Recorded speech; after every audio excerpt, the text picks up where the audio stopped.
Artıq vaxtıdır ki bu və ya digər şəkildə razılığa gələsiniz. Siz bunu 47 ildir davam etdirirsiniz və buna daha uzun müddət icazə verilə bilməz. Bu fikirləri ABŞ prezidenti Donald Trump sosial şəbəkə hesabında yazıb. O, İranla danışıqların davam etdiyini və ali dini lider Müştəbə Xameneyinin də danışıqlarda iştirak etdiyini bildirib. Trump həmçinin əlavə edib ki, Xameneyi ilə görüşmək istəyir və İranın nüvə silahı əldə etməyəcəyi barədə razılıq əldə olunub. Dövlət katibi Marco Rubio isə deyib ki, Tehran Vaşinqtonun nüvə ilə bağlı tələblərini yerinə yetirsə, dondurulan aktivləri müzakirə etmək üçün şərait yaranacaq. Lakin fikir ayrılıqları davam edir. Bunlardan biri də Hörmüz boğazıdır. BMT-nin Ticarət və İnkişaf Konfransı hesabatında boğazdakı vəziyyətin 983 milyon insana təsir göstərə biləcəyini bildirib. In any case, I think both sides want to see the Strait of Hormuz opened.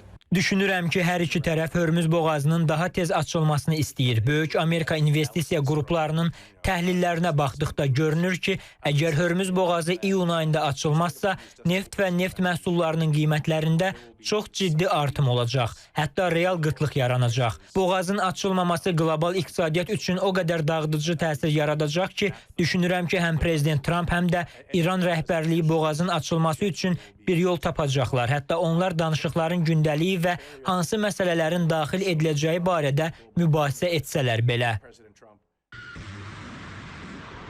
Danışıqlar davam etsə də, tərəflər arasında qarşılıqlı hücumlar da dayanmır. ABŞ Qəşim adasında yerləşən İran hərbi obyektinə zərbə endirib. Eyni zamanda İrana gedən neft tankeri də vurulub. Tehran isə Bəhreyn və Küveytdə yerləşən ABŞ hərbi bazalarına hədəf alıb. Bundan başqa Küveyt aeroportuna da dron zərbəsi endirilib. Sepah zərbələrin ABŞ üçün dərs olduğunu bildirib. Ne Amerika ne İran ikisi şu anda savaşmak peşinde değiller. Yani her ne kadar bu bölge şu anda bir ajitasyon içerisinde bulunduğunu ve gerginlik varsa bu gerginlik ne İran ve Amerika tarafından zaten oluşmuyor. Başkan Trump savaşmak istese inanın ki yani caydırıcılığı konusunda ya da kuralları çiğnemek konusunda bir yol bulur. Yani burada kongre illaki onun eline koluna bağlarsa yine de Başkan Trump bir hukuken bir daha doğrusu boşluk bulur. Ekspertlərə görə tərəflər danışıqları davam etdirəcəklər. ABŞ hökuməti aralıq seçkilərə hazırlaşır. İran iqtisadiyyatı isə xeyli zəifləyib. Bütün bunlar da həm Vaşinqtonu, həm də Tehranı yeni qarşıdurmadan çəkindirir. ABŞ ilə İran arasında bu qarşılıqlı, belə deyək, atışmalar başlamış prosesə elə ciddi təsir göstərməyəcək. Çünki İran hakimiyyətinin danışıqlara getmək, sazişdə nəzərdə tutmuş müddalarla razılaşmaqdan başqa ikinci yol yoxdur. Niyə?